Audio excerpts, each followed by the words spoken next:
পশ্চিম আফ্রিকার গুরুত্বপূর্ণ দেশ সেনেগাল ইসলামী ঐতিহ্য, সংস্কৃতি এবং শান্তিপূর্ণ ধর্মীয় সহাবস্থানের জন্য পরিচিত। অষ্টম থেকে একাদশ শতাব্দীর মধ্যে উত্তর আফ্রিকার আরব ও বার্মার বণিকদের মাধ্যমে সেনেগালে ইসলামের সূচনা ও বিস্তার ঘটে।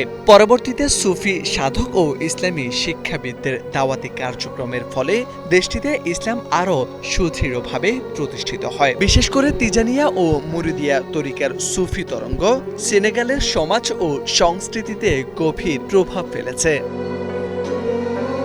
সেনেগাল বর্তমানে একটি প্রজাতন্ত্রী রাষ্ট্র, যেখানে রাষ্ট্রপতি রাষ্ট্র ও সরকারের প্রধান। দেশটির সংবিধান ধর্মীয় স্বাধীনতা নিশ্চিত করে এবং মুসলিম সংখ্যাগরিষ্ঠ হওয়া সত্ত্বেও বিভিন্ন ধর্মের মানুষ শান্তিপূর্ণভাবে সহাবস্থান করে।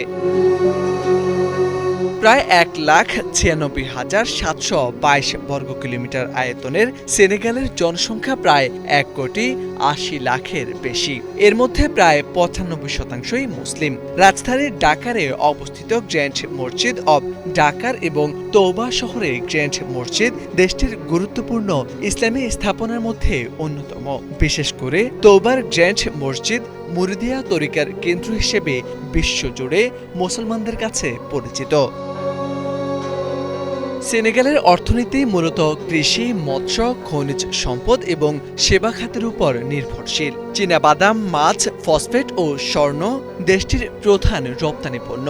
সাম্প্রতিক বছরগুলোতে পর্যটন, অবকাঠামো উন্নয়ন এবং প্রাকৃতিক গ্যাস ও তেল অনুসন্ধানের কারণে সেনেগালের অর্থনীতি নতুন সম্ভাবনার দিকে এগিয়ে যাচ্ছে।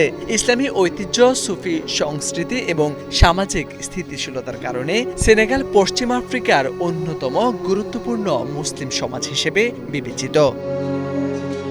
মোরশেদ আলম, বাংলা ভিশন।